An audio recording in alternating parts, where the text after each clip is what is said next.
Hi friends, Dorothy here. We're going to talk about the astrology for the week of June 16th to June 22nd. So let's get started. I have all the charts up for us to share, and I'm going to do a special forecast as well, separately from this one, about some of the aspects in today's this week's forecast, because some of it leaks into next. So talk about that at the end. So we stay tuned for that.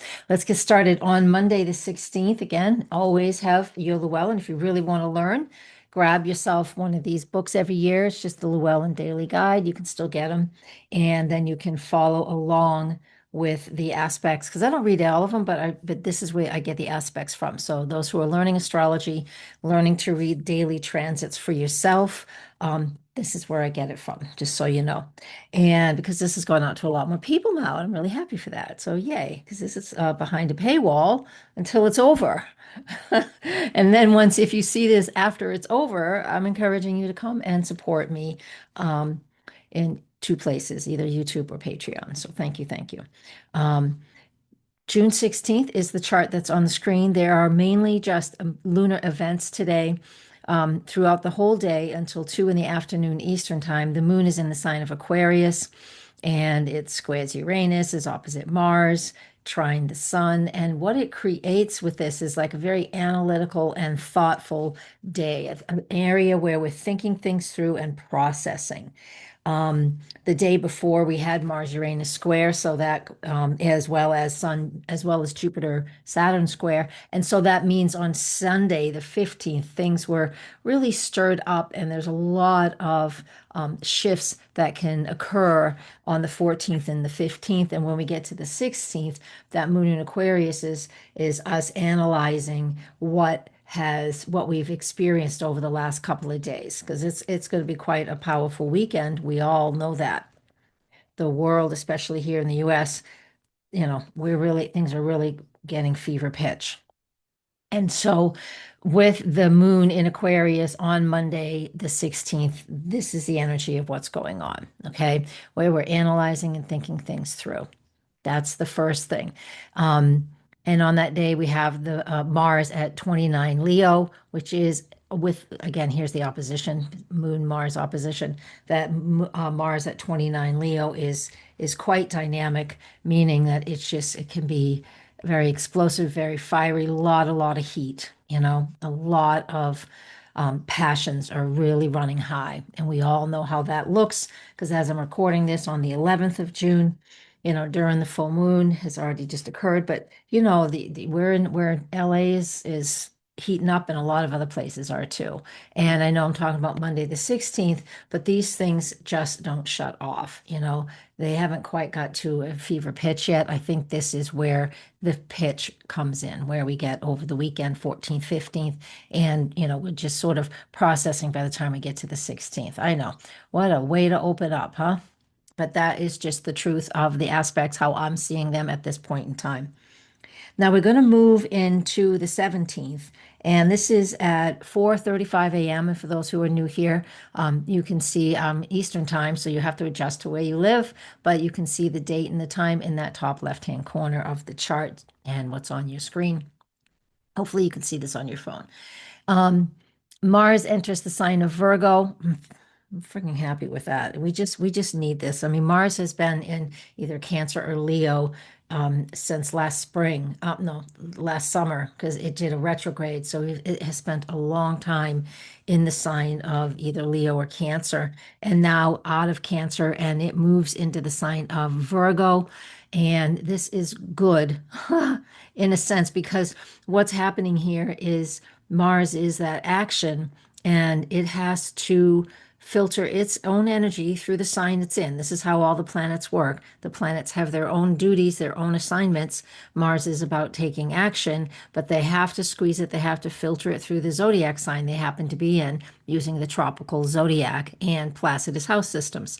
I don't talk about houses in these forecasts, because this is like a weather forecast for everybody. So we don't talk about the house placements. That is something separate, not for this type of astrology forecasting. Mars in Virgo. detail oriented. We feel very driven to start to look at the details. We're motivated to fix things, to improve things, and to organize even better. This is fantastic for organizing things that have been a bit chaotic or out of order or just didn't feel right. It gives us a lot of strategic steps, right, in a direction that is important to you. We can see how that works out in the outside world with people organizing and coming together for whatever their specific focus is. And Mars in Virgo is asking us to bring that to find that focus. Each and every one of us will have our own, because wherever our Virgo in our own personal charts reside is where we're going to be, finding that drive and that motivation to stay focused. That's really where it comes from. We have this need to get our shit together, and we will. Oh, I swore. Sorry, guys. I do have I swear. Sorry if you don't know me. I drop the F-bomb a lot too, but I'll do my best not to. I do have notes, so that's why you see me with the paper in front of me. Let me get comfortable. Hey, I'm real. It's just me filming on my camera. That's it. Nothing fancy. Let's go to the next aspect, though, because the next aspect is the last quarter moon. We call it the last quarter moon in the Llewellyn book. I call it the last quarter moon here. Llewellyn calls it the fourth quarter, which is accurate as well. It's just that last week of this lunar month.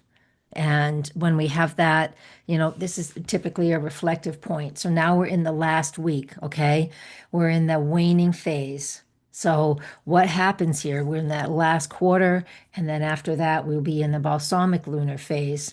And so this period in every lunar month is a period of awareness, of moving away from what we're not aligned with anymore.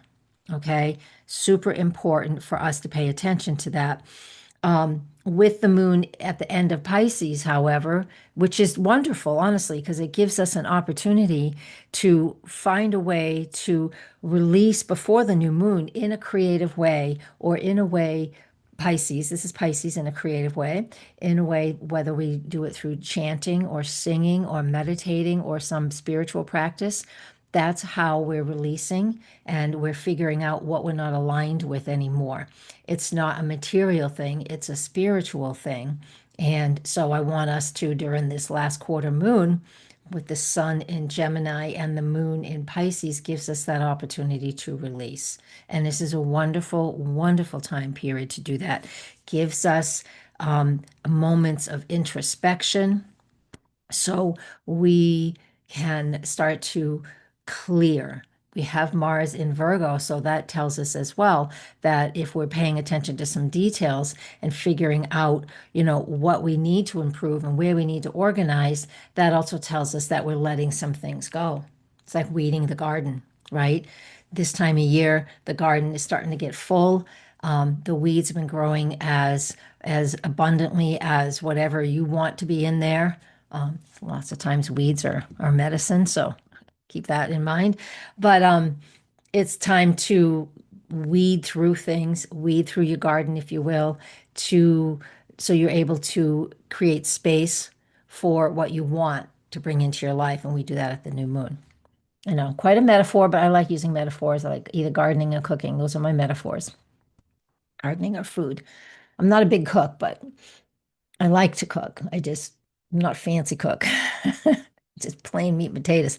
All right, what else do we have here? You know what I usually do too? I usually do the lunar gestation cycle for those people who are following that.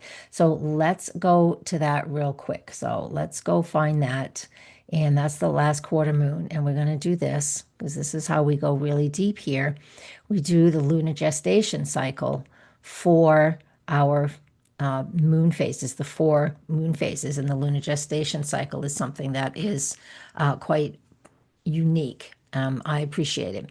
What it is we have planets, we have new moon first quarter, full moon last quarter, and then back to the new moon is a 3-year time frame. And in that, we had those 4 lunar events all within like 5 or 6 degrees of each other. The first one actually started in March 21st. There was a new moon, March 21st, 2023. Actually, it was at zero Aries. It wasn't at the end of Pisces, but it's part of this family. So back in March 21st, 2023, we initiated something. That was 27 months ago. Yes, it was. What did you initiate? Go back, read your journal, always journal at new moons. First quarter was 9 months after that on December 17, 2023, at 27 Pisces. What was growing? What was initiating? There's a theme here I want you to find. Maybe it doesn't mean anything to you, then just move on. But there's a theme that started in March of 2023. 9 months after that, first quarter, December 2023, right at that 27 degrees of Pisces. The full moon on September 17th, 2024, at 25 degrees of Pisces, there was something that came to full and complete awareness for all of us, and that was a lunar eclipse. So this is really important because we had a lunar eclipse on that day on September 17th. I thought so from last year's book. And it's always right here. That means that this lunar gestation cycle, this lunar gestation family has something really important to show us. So you're gonna look at what that is and find out. If you want help with that, I do private sessions. We can help you approach this and figure out exactly what was going on and what you can use with it. But that 25 degrees of Pisces, where this lunar eclipse was, is part of this whole family cycle. And here we are, called third quarter, fourth quarter, last quarter. It's the last quarter. And that's the chart that's up on the screen right now. So we're going to hit quit and we're going to go to view last image. And here is that last quarter moon, same area where we had that lunar eclipse 9 months before the date that's on the screen gives us a full awareness. We're finishing up something, we're tying up some loose ends. I have a big long video on that in my Patreon platform for my members. You can have access to that. Join tier 3 or 4. Okay, I know that was a lot. Thanks for staying with me. Let's go on to the next aspect that is also on June 18th, and that is Jupiter in Cancer squares Neptune in Aries. Jupiter just made the square to Saturn on the 15th, and now it makes the square to Neptune on the 18th, and there it is. Fire and water. They're cardinal. The common thing between these two planets is cardinal, and the elements are different. It's water and fire. So Jupiter in Cancer square Neptune in Aries. Here we have faith and vision. Faith is Jupiter, vision is Neptune. When they're at a 90-degree angle to each other, as they are, it's we're tested. What is it that we believe in, or what do we have faith in? What's our vision? It's a time to reevaluate what we believe in. It's a time to reevaluate what we believe. And all of the things we've talked about so far in this forecast, say this. And we have some aspects coming up. I'm going to talk about the yods. We have 5 yods coming up over the next 5 days. So 19, 20, 22, 23, over the next 6 days. We have a bunch of yods coming up. They'll be exact. They're already in play. Even though I'm going to do a separate blog post on my website about the double yod key, which is 5 quincunxes that happened between June 19th and June 24th. But I'm telling you guys here in this forecast that we're already feeling it, because you can see right here, these yods are already in play. I have a really tight aspect orb, if you will, for the quincunx. It's no more than 2, because it's just such a toughie to work with that I want to keep it nice and tight so we don't have to deal with it, but we're dealing with it already. So back to that Jupiter Cancer square Neptune and Aries. What are you paying attention to? What do you believe in? There is a little bit of a struggle between what we have faith in and what we're seeing and what we can imagine, what we vision, what we believe in. So it is important for us to stay grounded while we're reimagining our goals. We're not really setting goals yet because we're at a very end of a lunar phase. Let's see how far into the lunar phase we are. Are we in the balsamic phase? No, we're still in that last quarter. You can see that right here, 274 degrees past the sun. So we're still in that phase of, that last quarter where we're figuring out what we need to let go. The next lunar phase is deeper than that. So let's get to it. Here is June 19th, and this is where we start these difficult quincunx aspects. This is the first of 5 altogether. So June 19th, here's Mars in Virgo, paying attention to details, being driven to make plans and create things. Now, when Mars and Saturn come together in any aspect, it's this one right here. When Mars and Saturn come together in any aspect, they are the two malefics, and they will lean more towards giving us a hard time than helping us. But sometimes when we work really hard towards things, it's worth it in the end. But boy, oh boy, we're not always happy with it. When Mars in Virgo is quincunx Saturn in Aries, there is nothing in common between those two signs at all. And these two planets, again, don't give each other any space at all. So we're frustrated. We're not sure where to make the adjustments, and we feel really uncomfortable. It's an uncomfortable feeling. There's no doubt about it.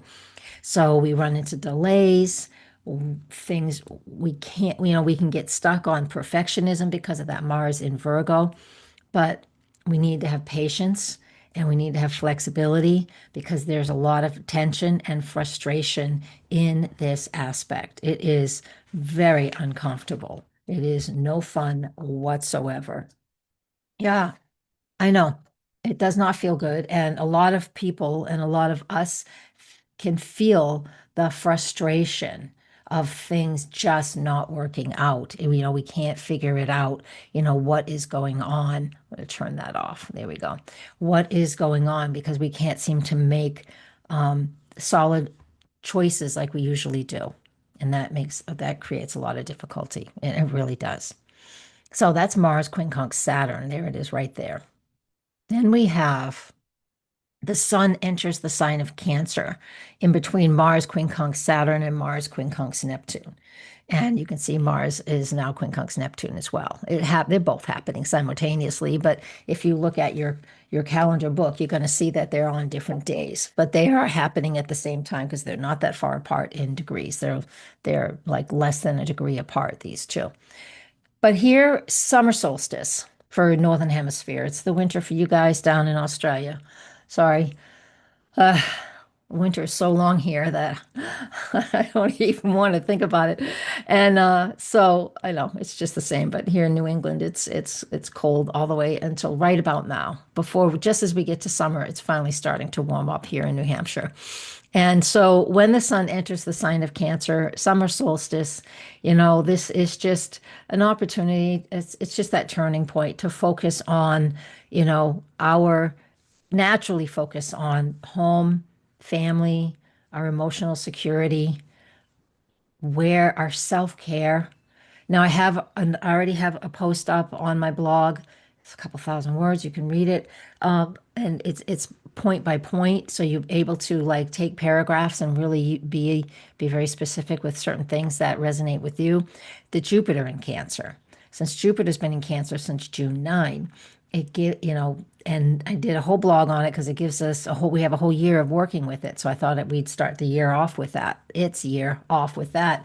And the sun's now going to come through and shine a light on what Jupiter has done so far and what Jupiter plans on doing. So for the month that the sun is in Cancer, we have this opportunity to absolutely see where we need to make adjustments in our home, our family, our caring, our nurturing, what our self-care, where I feel safe and secure, and everything that's getting stirred up in the world and this country for real is really insecure.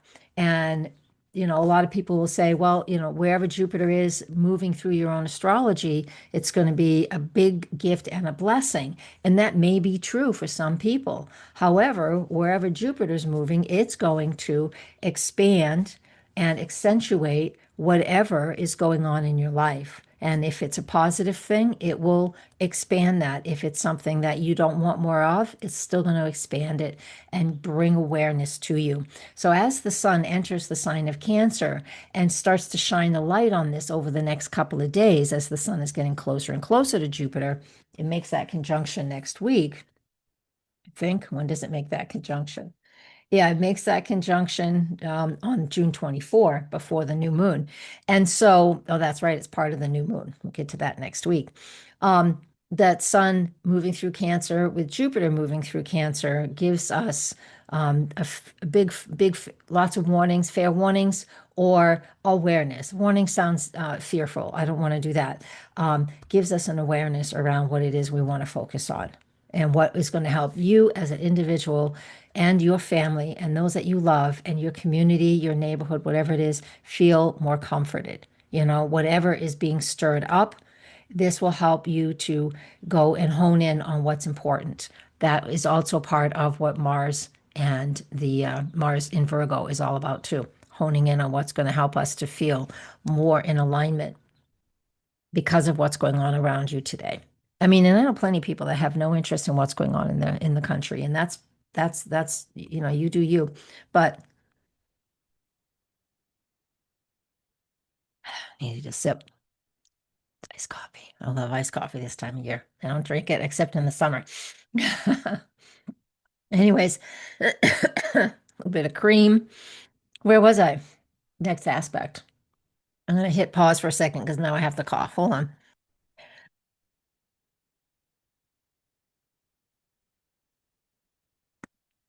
Here's Mars, quincunx, Neptune. It looks the same as Mars, quincunx, Saturn because they're right next to each other. Yeah. So awkward here. This one creates a lot of awkward too. When it comes to the yod, I mean the quincunx, the yod is a pattern here. I'm going to show you a separate video, a separate picture of that in a minute. Get rid of all the excess. When it comes to that quincunx, some people know it as an in conjunction, but I call it a quincunx. It's the true 5/12ths, and that's what it is. 5 houses apart. I mean, 5 signs apart. Awkward angle for us with that Mars that wants that precision and detail and focus with Neptune and Aries, which is just idealism and maybe being a little confused. And sometimes we feel like, oh, am I going in the wrong direction? I'm not sure what direction I'm going in. It feels uncomfortable. And so while Mars has been doing this to Neptune since it entered Virgo, it has to be in the correct zodiac sign. So it's since Mars entered Virgo, even if by math it was in quincunx with Saturn or Neptune, Mars has to be in Virgo first because otherwise it's not the correct signs that are 5 signs apart. So that means since June 17th, when Mars entered Virgo, we have been feeling these yods. I mean, these quincunxes. And so while we have this one more time, Mars in Virgo, quincunx, Neptune in Aries, feels like we're pushing things in the wrong direction. We're focusing. We're not sure what we're even focusing on, even though Mars in Virgo is like, I really want to take some action and organize this, but I don't know where to organize yet. It feels really disruptive because it is. Because what we're doing during this time period, because we're at the end of a lunar phase, let's see if we're there yet. We're still in the third quarter. It's 300 degrees. We're still in the third quarter, which is really close to that balsamic lunar phase. No, anyways, I don't want to get distracted. It means we're releasing and we're letting go and we're moving away from things. So when we're feeling frustrated with this Mars, quincunx Saturn, quincunx Neptune, take the steps that you know you can, that feel like you're making the right steps. But if you're not sure, just hit pause, and take some time because we don't want to. We want to find our answers through quietness and stillness. And we're going to do this all the way through until we get to that new moon in Cancer, which isn't until June 25th. Okay, so we have like a 10-day period where we're sort of trying to make decisions but can't or shouldn't. And if we do, we're just going to have to make adjustments. I mean, you got to do what you got to do. So don't sit on your hands. But if you know you're going to do something and you know you're just going to have to fix it later, and you have the opportunity just to pause and delay a little bit, then just delay it. Just delay. Okay? Okay. I'm just looking here to see whatever else resonates. There's just a lot resonating. Let's move on. The 21st is Saturday, Saturday the 21st. And we have the moon in Taurus. There aren't any major aspects on that day except the moon in Taurus, which is exalted. You can see it's right here with Venus. It will connect with Uranus on the next day. And it's wonderful. It's nice. The moon in Taurus in her exaltation with Venus in Taurus in its own sign. This is like a little break. It's like it's um on the 21st. I know I have the 22nd up, but on the 21st, it just gives us an opportunity Saturday just to get grounded, get back into earth. Maybe go to your family's cabin, whatever that is, or campsite, or do some gardening. Just do something that feels like a normal activity because there is so much stress, whether it's your work, your family, your politics, your home environment, whatever it is, your school, whatever it is, right? With the moon in Taurus, conjunct Venus in Taurus, and again, that moon in Taurus initiates, when does it start? It starts at like 10 p.m. on Friday night, the 20th. And so just before the sun enters Cancer. So yeah, take that Friday night and into Saturday and just find some way to feel solid and grounded because there's certainly enough in here that's going to give us a bunch of trouble. So we can find that respite away from the trouble by engaging in this Taurus energy. That's our escape, and it's okay to have escapes.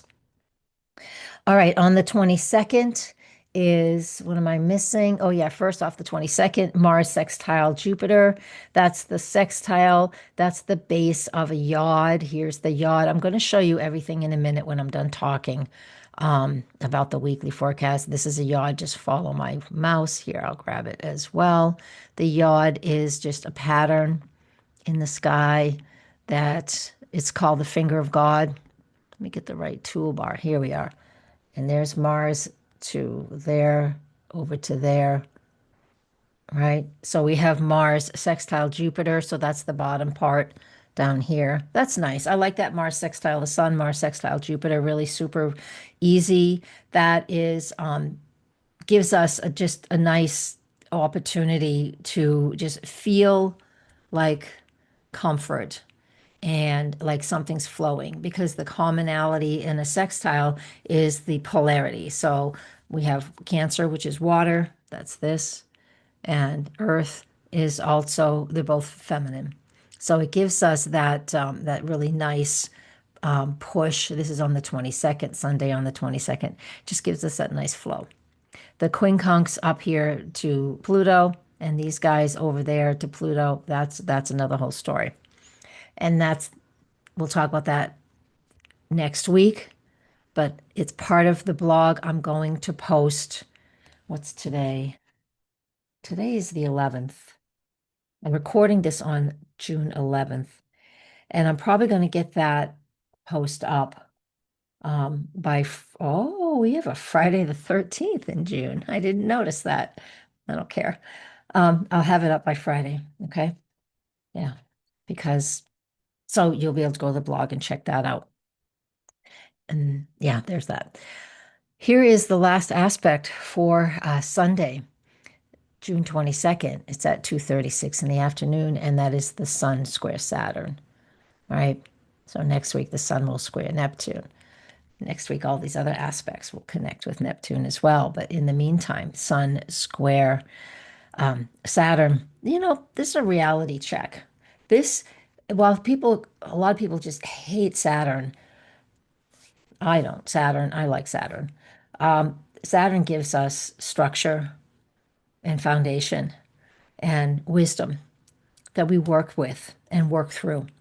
We need that structure and that foundation to work through. We need somebody smarter than us or an authority figure to guide us and teach us, whether it's your grandparents or a mentor. That's all Saturn qualities. And so when the sun squares Saturn with all these other things going on that I've already covered, it creates a lot of stress. But this Saturn sun square gives us an opportunity to feel a little more grounded and not take things and not be impulsive, which there's no way we will be.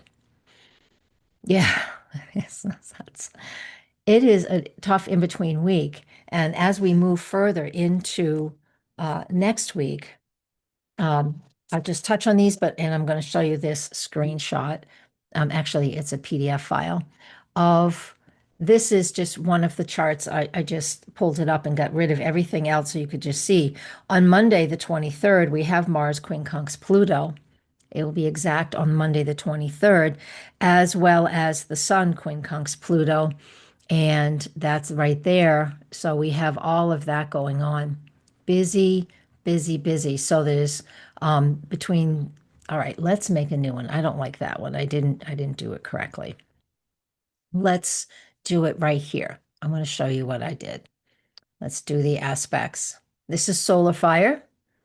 If you're interested in purchasing it, I have a discount code that'll give you $55 off the whole thing, and it is NH Astro if you want to purchase solar fire.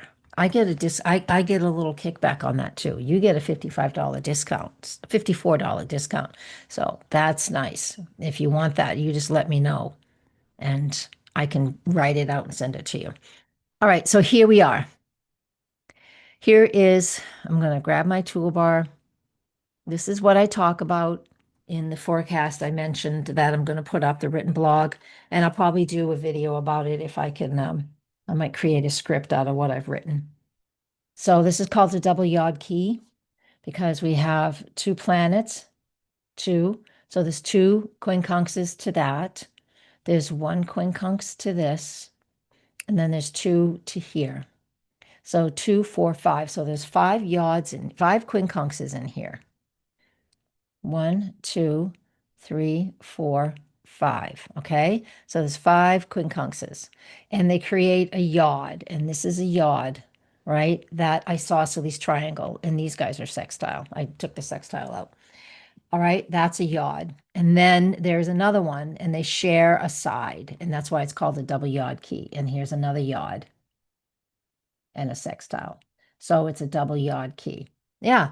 And that is a lot of stress and a lot of tension. And we need to be easy on ourselves. We need to be kind to ourselves. There is so much going on with that. And I'm going to stop the share. There is so much going on with that it creates a lot of discord.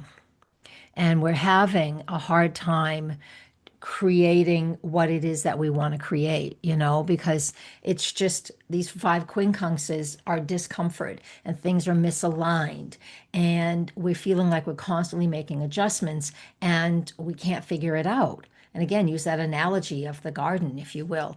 And, some things are thriving this time of year. And then there's some things that are overgrown, like weeds, especially if you haven't been doing anything. It's been raining so much here in New England. Everything is overgrown. You have to be willing to go in there and pull some things out, meaning this time of month, balsamic lunar phase, with all of these quincunxes, creating this pattern called the double yod key, which is like 2 fingers of God, they call them. The pressure of all of this creates a lot of stress that we can't move and we feel frozen in our direction. And being that we are at the end of this lunar phase, the main thing that we really can do here is to sit back and pause, make the choices we absolutely have to make because, we have lives to live. You'll have to make adjustments later when you're trying to accomplish stuff. We have to do things. We'll make the adjustments later.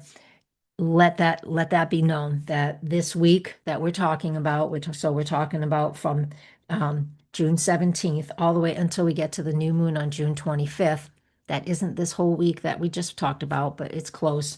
We are making those adjustments. We are really considering what's next. And I will tell you more next week. Thank you for being here. Thank you so much for your support. And I will see you next time. And hey, it's just me. If you have things to say them. I will respond. Be kind. Be kind. Be kind to yourself too. Blessings, everybody. Namaste.